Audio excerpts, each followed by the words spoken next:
যেভাবে বিসিবিকে যেভাবে এই এখন আর বাংলাদেশ ক্রিকেট বোর্ড এটা নাই, এটা হয়ে গেছে হচ্ছে বাপের দোয়া ক্রিকেট বোর্ডে পরিণত হয়েছে, যেভাবে দখল করা হয়েছে বাপের দোয়া ক্রিকেট বোর্ড।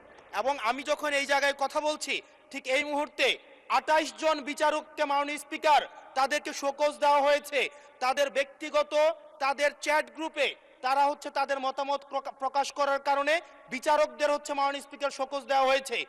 এই বাস্তবতায় আমরা এই গণ অভ্যুত্থান পরবর্তী সময়ে যদি জাতীয় মানবাধিকার কমিশনকে একটা মন্ত্রণালয়ের অধীনে রাখি, স্বরাষ্ট্র মন্ত্রণালয়ের অধীনে রাখি, তাদের মাধ্যমে আমরা নিরপেক্ষ কোনো ধরনের অনুসন্ধান আমরা কতটা পাবো সেটা নিয়ে কিন্তু আমরা সন্দিহান। মাননীয় স্পিকার, আজকে যেই বিলটি উত্থাপন হয়েছে জুলাই গণ অভ্যুত্থানে অংশগ্রহণকারীদের সুরক্ষা ও দায় নির্ধারণের লক্ষ্যে যে বিলটা আনা হয়েছে, সেই বিলে যদি আমরা দেখি এখানে কমিশন বলতে জাতীয় মানবাধিকার কমিশনকে বোঝানো হয়েছে এবং এখানে 2 ঘতে সংজ্ঞার মধ্যে আমরা যদি দেখি বিশৃঙ্খল পরিস্থিতির অপরাধমূলক অপব্যবহার, এটার ব্যাখ্যাটা দেওয়া হয়েছে রাজনৈতিক প্রতিরোধের পরিবর্তে সংকীর্ণ ও ব্যক্তিগত স্বার্থে সংঘটিত যে হত্যাকাণ্ডগুলো হয়েছে এটাকে একভাবে দেখা হবে। আর আরেকটা হচ্ছে গণতান্ত্রিক ব্যবস্থা পুনরুদ্ধারের উদ্দেশ্য যেই কার্যাবলীগুলো সংগঠিত হয়েছে সেটাকে একভাবে দেখা হবে। মাননীয় স্পিকার, প্রবলেমের জায়গাটা যেটা সেটা হচ্ছে সংকীর্ণ ও ব্যক্তিগত স্বার্থে যে ধরনের সংগঠিত হত্যাকাণ্ড হয়েছে সেটাকে কে ডিফাইন করবে, সেটাকে কিন্তু ডিফাইন করবে এই আইন অনুযায়ী জাতীয় মানবাধিকার কমিশন। অর্থাৎ এই ইনডেমনিটিটা জাতীয় মানবাধিকার কমিশনের উপরে নির্ভর করবে। এবার এই জাতীয় মানবাধিকার কমিশনের যে অধ্যাদেশ সেটা কিন্তু ইতিমধ্যে ল্যাপস করে দেওয়ার প্রস্তাব দেওয়া হয়েছে। এখন এই জাতীয় মানবাধিকার কমিশনটা এটা যে 2009 সালের অনুযায়ী যদি চলে তাহলে সেটা কিন্তু পুরোপুরি সরকার নিয়ন্ত্রিত একটা মানবাধিকার কমিশন। যেই মানবাধিকার কমিশন বিরোধী দল ও মতকে দমনের জন্য ব্যবহার করা হয়েছে, ভিকটিম ব্লেমিং এর জন্য ব্যবহার করা হয়েছে, যেই মানবাধিকার কমিশন গুম খুনের বৈধতা উৎপাদন করা হয়েছে। মাননীয় স্পিকার, এই মানবাধিকার কমিশনকে যদি আমরা মন্ত্রণালয়ের অধীনে রাখি এবং ওই মানবাধিকার কমিশনের মধ্য দিয়েই যদি আমরা জুলাই গণ অভ্যুত্থানের এই কার্যক্রমগুলোকে বিচারের এবং নিরীক্ষণের দায়িত্ব দেওয়া হয়, সেক্ষেত্রে এই নিরীক্ষণ কিন্তু প্রশ্নবিদ্ধ হবে।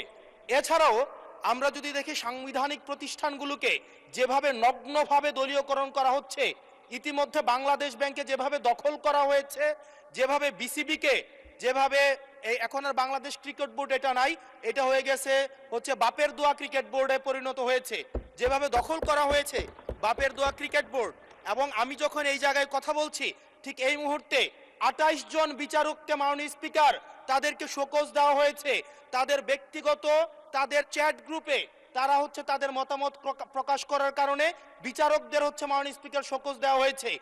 এই বাস্তবতায় আমরা এই গণ অভ্যুত্থান পরবর্তী সময়ে যদি জাতীয় মানবাধিকার কমিশনকে একটা মন্ত্রণালয়ের অধীনে রাখি, স্বরাষ্ট্র মন্ত্রণালয়ের অধীনে রাখি, তাদের মাধ্যমে আমরা নিরপেক্ষ কোনো ধরনের অনুসন্ধান আমরা কতটা পাবো সেটা নিয়ে কিন্তু আমরা সন্দিহান।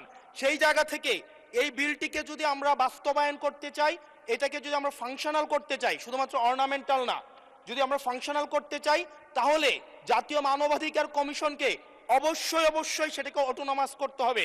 আমার সামনে যারা আছেন আমরা হয়তো আমাদের থেকে এখানে প্রত্যেকটা সদস্য নির্যাতন, নিপীড়ন এবং তাদের যে পলিটিক্যাল রিপ্রেশনের মাত্রা শত সহস্র গুণ বেশি।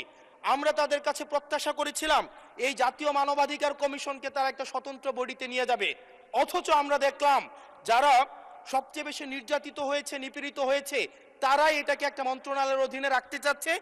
এই অজুহাতে যে জাতীয় মানবাধিকার কমিশন যদি অটোনমাস হয়ে যায় তাহলে সেটাকে হচ্ছে এটার জবাবদিহিতা কিভাবে নিশ্চিত হবে। মাননীয় স্পিকার, আমাদের ইলেকশন কমিশন, আমাদের হচ্ছে পিএসসি, আমাদের হচ্ছে দুর্নীতি দমন কমিশন, যদিও এটা কাজের কেতাবে কেতাবে আছে, গোয়ালে নাই, কিন্তু এটা কিন্তু একাডেমিক ভাবে এটাকে ইভেন ইন্টারন্যাশনালিও এই জিনিসটা কিন্তু অটোনমাস হওয়ার কথা। সেজন্য মাননীয় স্পিকার, যেভাবে বর্তমানে প্রতিষ্ঠানগুলো নগ্নভাবে দলীয়করণ করা হচ্ছে, সেজন্য জাতীয় মানবাধিকার কমিশন যে দলীয়করণ করা হবে না, আবার বাপের দোয়া একটা মানবাধিকার কমিশন বা বিরোধী দল দমন কমিশন করা হবে না, এটার প্রতি কিন্তু আমাদের আস্থা নাই। সেই জায়গাটা থেকে আমরা আপনার মাধ্যমে আমরা এই আমাদের মাননীয় স্বরাষ্ট্রমন্ত্রী সহ আমাদের HPM এর কাছে অনুরোধ থাকবে, এই বিলটা পাশ করার আগে যেন জাতীয় মানবাধিকার কমিশনের আমরা এটা যেন ইভেন উনার দলেরও একজন মাননীয় সংসদ এই বিষয়ে বক্তব্য দিয়েছেন এবং উনি পয়েন্ট বাই পয়েন্ট এই বিষয়গুলোকে ব্যাখ্যা করেছেন। যদি জাতীয় মানবাধিকার কমিশন দলীয়করণ করা হয়, দিন শেষে গুম খুন থেকে শুরু করে আমাদের এই জুলাই ইনডেমনিটি, এটা দিন শেষে হচ্ছে যে পেপারেই থেকে যাবে, এটা দিন শেষে কোনো বাস্তবায়ন হবে না। সেই জন্য মাননীয় স্পিকার, এই বিলটা পাশ হওয়ার আগে আমাদের জাতীয় মানবাধিকার কমিশনের এই বিলটা হচ্ছে সুরাহা হওয়া, নিষ্পত্তি হওয়া জরুরি।